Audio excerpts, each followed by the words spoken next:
Hello everyone, আজকে বেরিয়ে পড়েছি। অনেক দিন হলো গোপাল বাড়িতে নেই, তো বাড়িতে নেই বলে ওর ঘরটা খুব ফাঁকা ফাঁকাই লাগছে আর ভালো লাগছিল না। তাই জন্য বোন আর আমি ঘরেই ছিলাম, তাই জন্য ভাবলাম কি চল একবার গোপালের সাথে গিয়ে দেখা করে আসি।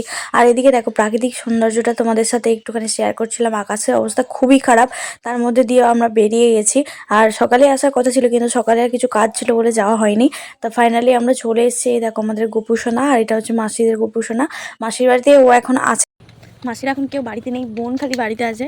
আমরা মুখে পোকা ঢুকে গেল। আমরা গোপুসোনার সাথে দেখা করলাম, করে এদিকে এলাম বেড়াতে একটুখানি মাঠের দিকে। মাসি কোথায় গেছে এখন কে জানে। আকাশের অবস্থা কিন্তু খুবই খারাপ, আমাদেরকে তাড়াতাড়ি বাড়ি চলে যেতে হবে। এখানে প্রচুর পোকা উঠছে, আমি মানে কথা বলতে গেলাম মুখে পোকা ঢুকে গেছে। বাপরে বাপ, এই যে এইটা হয়েছে সব সাথে, মুখ দেখাতে চাইছে না। আসলে চোখ মুখের অবস্থা খুবই ভালো, তাই জন্য ও আর কি দেখা চাইছে না। ওর তাও তো ঠিক আছে, আর আমারটা যেন একদমই পুরো কেমন হয়ে গেছে। তো চলো বাড়ির দিকে যাই, মাসি আসুক, মাসির জন্য ওয়েট করবো। যদি আকাশ ভালো থাকে, আর নয়তো যদি আকাশ খারাপ শুরু করে, তাহলে মাসি আসার আগে আমাদেরকে বেরিয়ে যেতে হবে।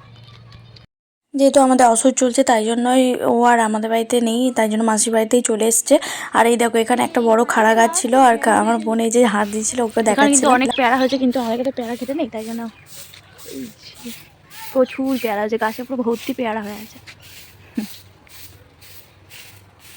যেন খেতেও পারবো না, পারতেও হবে না আমাদেরকে।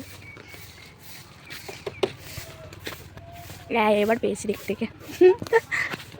গপু সোনা রে, তোর জন্য মন খুব খারাপ, আর তুই ঘরে নেই বলে ঘর পুরো ফাঁকা হয়ে আছে সোনা।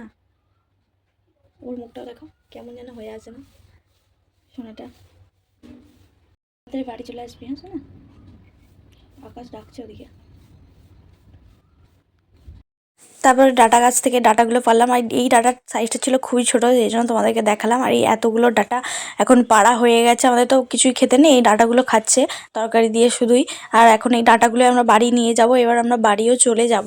মাসি চলে এসছে মাঠ থেকে, দেখাও হয়ে গেছে। টাটা করে দিয়ে চলে যাই এখন, ভালো করে থাকবি শোনা।